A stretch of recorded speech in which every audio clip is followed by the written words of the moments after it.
उत्तराखंड के राज्यपाल श्रीमान डॉक्टर के पॉल, उत्तराखंड के युवा मुख्यमंत्री श्रीमान त्रिवेंद्र सिंह जी रावत, पतंजलि योगपीठ के अध्यक्ष श्रीमान स्वामी रामदेव जी, पतंजलि योगपीठ के महासचिव श्रीमान आचार्य बालकृष्ण जी,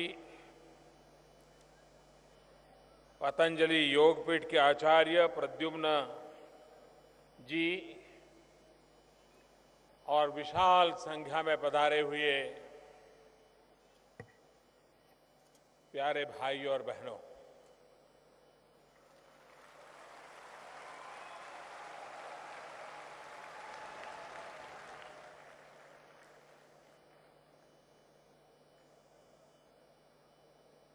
आज ये मेरा सौभाग्य था कि केदारनाथ जाकर के बाबा के दर्शन करने का मुझे सौभाग्य मिला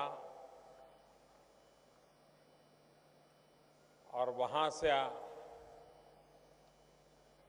आप सबके बीच आने का और आप सबके आशीर्वाद पाने का सौभाग्य मिला।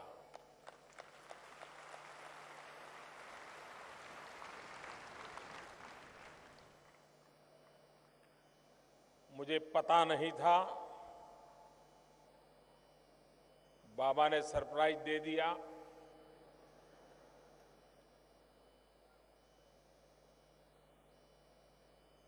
बड़ी भावुकता के साथ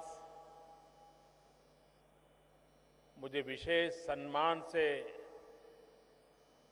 आभूषित किया, अलंकृत किया।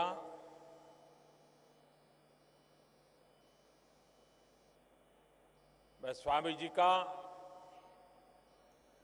इस पतंजलि पूरे परिवार का अंतःकरणपूर्वक आभार व्यक्त करता हूं।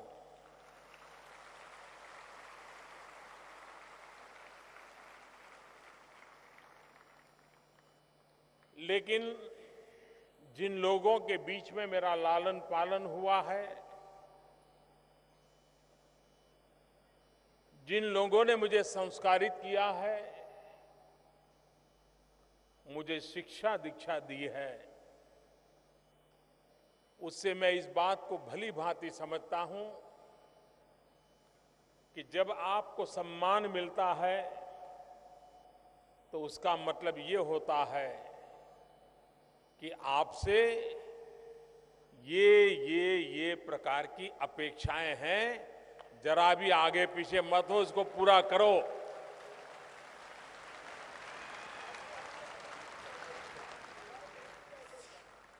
तो एक प्रकार से मेरे सामने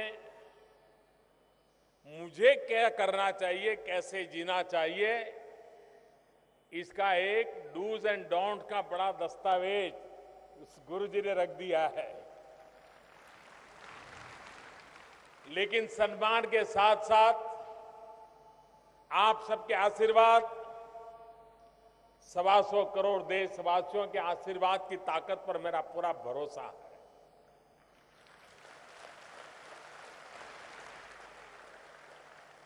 मेरा अपने पर उतना भरोसा नहीं है, मुझ पर इतना भरोसा नहीं है जितना कि मुझे आपके और देशवासियों की आशीर्वाद की ताकत पर भरोसा है।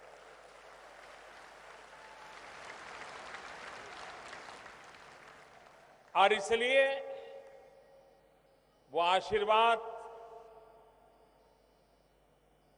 ऊर्जा का स्रोत है, संस्कार उसकी मर्यादाओं में बांध करके रखते हैं और राष्ट्र के लिए समर्पित जीवन जीने के लिए नित्य नई प्रेरणा मिलती रहती है। मैं आज जब आपके बीच में आया हूं तो आप भी भली भांति अनुभव करते होंगे कि आप ही के परिवार का कोई सदस्य आपके बीच में आया है।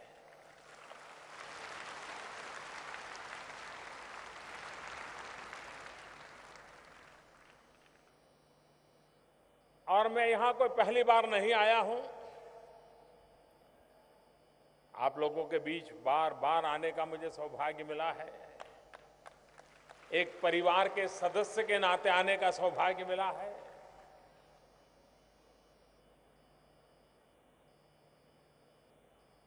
और ये भी मेरा सौभाग्य रहा है कि मैंने स्वामी रामदेव जी को किस प्रकार से वो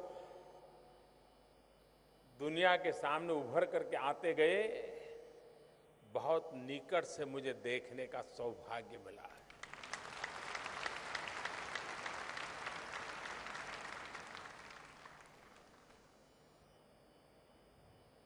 उनका संकल्प और संकल्प के प्रति समर्पण, यही उनकी सफलता की सबसे बड़ी जड़ी बूटी है। और ये जड़ी बूटी बालकृष्ण आचार्य जी की खोजी हुई जड़ी बूटी नहीं है, ये स्वामी जी ने खुद ने खोजी हुई जड़ी बूटी है।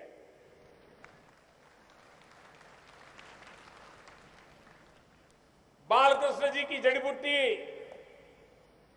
शरीर को स्वस्थ रखने के लिए काम आती है, लेकिन स्वामी रामदेव जी वाली जड़ी बूटी हर संकटों को पार कर करके नैया को आगे बढ़ाने की ताकत देने वाली होती है।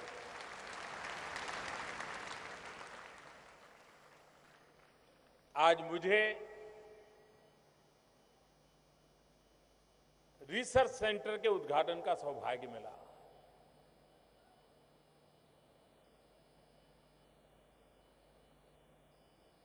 हमारे देश का अगर भूतकाल की तरफ थोड़ी नजर करें तो एक बात साफ ध्यान में आती है, हम इतने छाए हुए थे, इतने पहुंचे हुए थे, इतनी ऊंचाइयों को प्राप्त किए हुए थे कि जब दुनिया ने इसे देखा तो उनके लिए तो वहां तक पहुंचना शायद संभव नहीं लगता था, और इसलिए उन्होंने मार्ग अपनाया था जो हमारा श्रेष्ठ है उसे ध्वस्त करने का, उसको नेष्ट नाबूद करने का। और गुलामी का पूरा कालखंड, हमारी पूरी शक्ति, हमारे ऋषि मुनि संत आचार्य किसान वैज्ञानिक हर किसी को जो श्रेष्ठ था उसको बचाए रखने के लिए 1200 साल के गुलामी कालखंड में उनकी शक्ति खपती रही। आजादी के बाद जो बचा था उसे पनपाते, उसे पुरस्कृत करते, समयानुकूल परिवर्तन करते, नए रंग रूप के साथ सज सज्जा करते,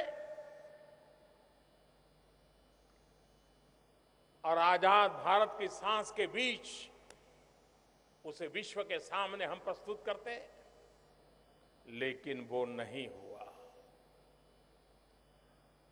गुलामी के कालखंड में नष्ट करने का प्रयास हुआ।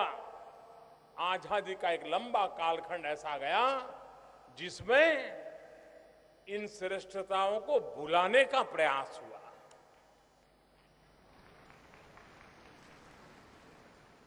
दुश्मनों ने नष्ट करने का कोशिश की, उससे तो हम लड़ पाए, निकल पाए, बचा पाए, लेकिन अपनों ने जब भुलाने का प्रयास किया तो हमारी 3-3 पीढ़ियां दुविधा के कालखंड में जिंदगी गुजारती रही। मैं आज बड़े गर्व के साथ कहता हूं, बड़े संतोष के साथ कहता हूं कि अब भुलाने का वक्त नहीं है। जो श्रेष्ठ है उसका गौरव करने का वक्त है, और यही वक्त है जो विश्व में भारत की आन बान शान का परिचय करवाए। लेकिन हम इस बात को न भूले कि भारत दुनिया में इस ऊंचाई पर कैसे था। वह इसलिए था कि हजारों वर्ष पूर्व हमारे पूर्वजों ने लगातार इनोवेशन में अपनी जिंदगी खपाई थी। नई नई खोज करना, नई नई चीजों को प्राप्त करना और मानव जाति के कल्याण के लिए उसको प्रस्तुत करना, समयानुकूल ढालते रहना। जब से इनोवेशन की, रिसर्च की उदासीनता हमारे भीतर घर कर गई, हम दुनिया के सामने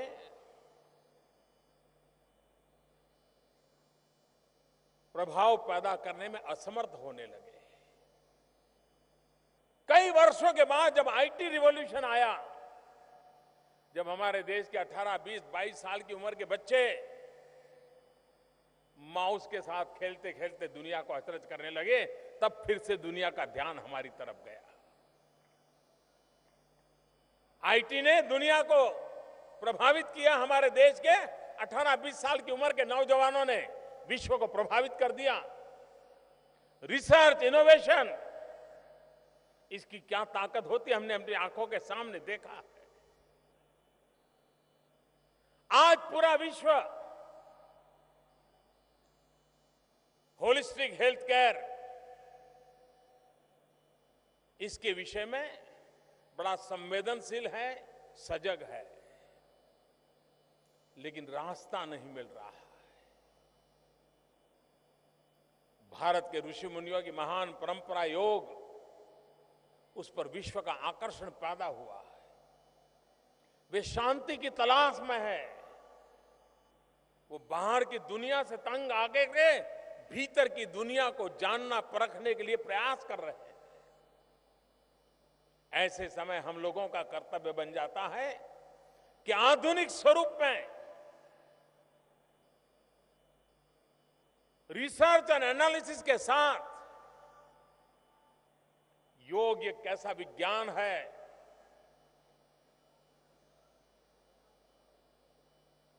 तन और मन की तंदुरुस्ती के लिए, आत्मा की चेतना के लिए यह शास्त्र कितना सहज उपलब्ध हो सकता है। मैं बाबा रामदेव जी को अभिनंदन करता हूं कि उन्हें योग एक आंदोलन बना दिया। सामान्य मानवी में विश्वास पैदा कर दिया कि योग के लिए हिमालय की गुफाओं में जाने की जरूरत नहीं है। अपने घर में किचन के बगल में बैठ करके भी योग कर सकते हो, फुटपाथ पर भी कर सकते हो, मैदान में भी कर सकते हो, बगीचे में भी कर सकते हो, मंदिर के परिसर में भी कर सकते हो। ये एक बहुत बड़ा बदलाव आया और आज उसका परिणाम है कि 21 जून को जब विश्व अंतर्राष्ट्रीय योग दिवस मनाता है, दुनिया के हर देश में योग का उत्सव मनाया जाता है। अधिकतम लोग उसमें जुड़े, उसके लिए प्रयास होता है। मुझे विश्व के जितने लोगों से मिलना होता है, मेरा अनुभव है कि देश की बात करेंगे, विकास की बात करेंगे, इन्वेस्टमेंट की चर्चा करेंगे, राजनीतिक परिदृश्य की चर्चा करेंगे, लेकिन एक बात अवश्य करते हैं, मेरे साथ योग के संबंध में तो एक दो सवाल जरूर पूछते हैं। ये जिज्ञासा पैदा हुई है। हमारे आयुर्वेद की ताकत, थोड़ा बहुत तो हमने ही उसको नुकसान पहुंचा दिया। आधुनिक विज्ञान का जो मेडिकल साइंस है, उनको लगा कि आपकी सारी बातें कोई शास्त्र आधारित नहीं है। आयुर्वेद वालों को लगा कि आपकी दवाइयों में दम नहीं है, आप लोगों को ठीक कर देते हो लेकिन ठीक होते नहीं है। तुम बड़े कि हम बड़े, इसी लड़ाई में सारा समय बीतता गया। अच्छा होता कि हमारी सभी ज्ञान, आधुनिक से आधुनिक ज्ञान भी, उसको भी हमारी इन परंपराओं के साथ जोड़ करके हमने आगे बढ़ाया होता तो शायद मानवता की बहुत बड़ी सेवा हुई होती। मुझे खुशी है कि पतंजलि योग विद्यापीठ के माध्यम से बाबा रामदेव जी ने जो अभियान चलाया, आंदोलन चलाया है, उसमें आयुर्वेद का महिमा मंडन वहां अपने आप को सीमित नहीं रखा। दुनिया जो भाषा में समझती है, रिसर्च के जिन आधारों पर समझती है, मेडिकल साइंस में प्रस्तावित व्यवस्थाओं के तहत समझती है, बाबा रामदेव ने बीड़ा उठाया है। उसी भाषा में भारत के आयुर्वेद को वो लेकर के आएंगे और दुनिया को प्रेरित करेंगे। एक प्रकार से ये हिंदुस्तान की सेवा कर रहे हैं। हजारों साल से हमारे ऋषियों मुनियों ने जो तपस्या की है, जो प्राप्त किया है, वो दुनिया को बांटने के लिए निकले हैं, वैज्ञानिक अधिष्ठान पर निकले हुए हैं। और मुझे विश्वास है, और आज मैंने जो रिसर्च सेंटर देखा, कोई भी आधुनिक रिसर्च सेंटर देखिए, बिल्कुल उसकी बराबरी में खड़ा हुआ है मां गंगा के किनारे पर यह काम। और इसलिए मैं बाबा को हृदय से बहुत बहुत अभिनंदन करता हूं। भारत सरकार,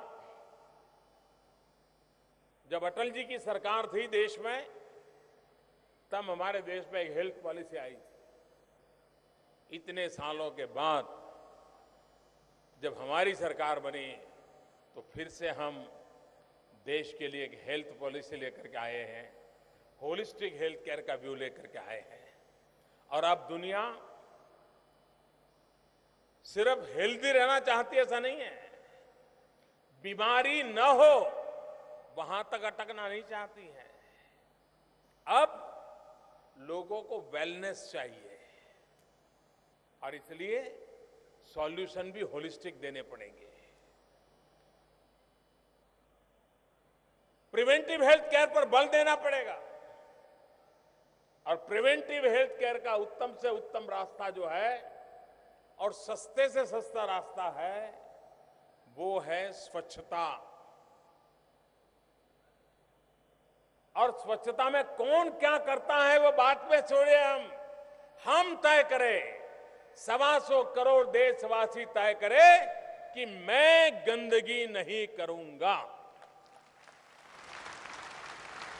कोई बड़ा संकल्प लेने की जरूरत नहीं, इसमें जेल जाने की जरूरत नहीं है, फांसी पर लटकने की जरूरत नहीं है, देश के लिए सीमा पर जाकर के जवानों की तरह मरने मिटने की जरूरत नहीं है। छोटा सा काम, मैं गंदगी नहीं करूंगा। आपको कल्पना है, एक डॉक्टर जितनी जिंदगी बचा लेता है, उससे ज्यादा बच्चों की जिंदगी आप गंदगी न करके बचा सकते हैं। आप एक गरीब को दान पुण्य देकर के जितना पुण्य कमाते हो, गंदगी न करके एक गरीब जब स्वस्थ रहता है तो आपका आप दान रुपयों में देते हैं, उससे भी ज्यादा मूल्यवान हो जाता है।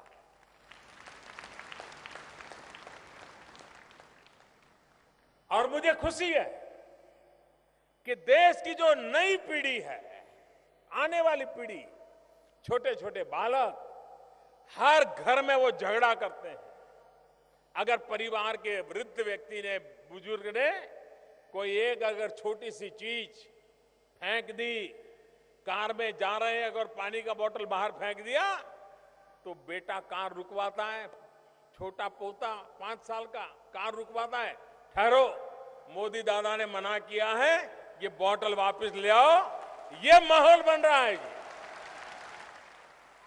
छोटे छोटे बालक भी मेरे स्वच्छता आंदोलन के सिपाही बन गए हैं।